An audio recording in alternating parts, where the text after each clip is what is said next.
Разрешите открыть движение по дорогам? Разрешаю.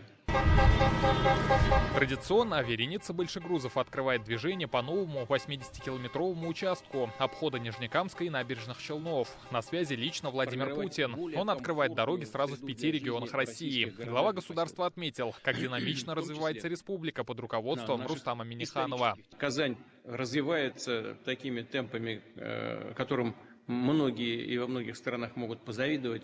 Я смотрю на это с большим удовольствием. Хочу поблагодарить и в данном случае строителей, и весь строительный комплекс Татарстана за те успехи, которые демонстрирует под вашим руководством республика в последние годы. Спасибо и так держать. Задача трассы – освободить Нижнекамские Челны от транзитного транспорта. О масштабах проекта говорит Рустам Минниханов. Включает 10 мостов и, конечно же, 5 транспортных развязок, 11 путепроводов, 4 многофункциональных центра, полностью в течение менее чем за 3 года подготовлены к эксплуатации. Это позволяет нам, мы ездили М7 через Плотину и через город Набережные Челны. Это 1 час экономия для транспорта. И в целом, Владимир Ильич, никогда в истории республики столько транспортных проектов мы не реализовывали. Сердце новой дороги – мост через Каму. Длина почти 1,5 километра. Каждый мост по-своему уникален. Тут вот высота опор. У нас вот самая высокая опора, вторая, порядка 52 метров. Огромное количество материала же использовано. Да? Это порядка 40 тысяч кубов бетона, там 11 тысяч тонн металла. И вот при всем этом объеме все равно, посмотрите, мост довольно-таки такой изящный. Среди новшеств, чтобы нам позволили на год сдать быстрее дорогу, на плаву был бетонный завод.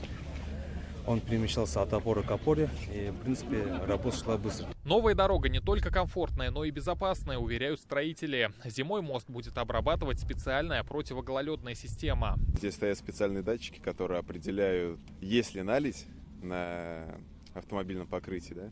Вот, и дает подачу уже на форсунки, и которые форсунки уже распределяют по всему периметру нужное количество вот этого реагента. Проект реализован в рамках национального проекта «Безопасные и качественные дороги». 5 подрядных организаций были задействованы на строительство этого обхода Нижнекамска набережной Челны. Где-то было задействовано 1500 человек, 500 единиц техники, 4 асфальтобетонных завода, 2 бетонных завода. Поэтому благодаря вот таким взаимодействиям с подрядными организациями, благодаря вот такой командной работе, так вот и мы достигли такого результата. Кроме Татарстана, транспортные объекты открыли также в Московской области, Санкт-Петербурге, Башкортостане и Краснодарском крае. Владимир Владимирович, вы всегда уделяли большое внимание вопросам безопасности дорожного движения. И вот если у нас за последних 5 лет автомобилизация страны и населения выросла на 9%, а на 53% увеличилась интенсивность движения по трассам,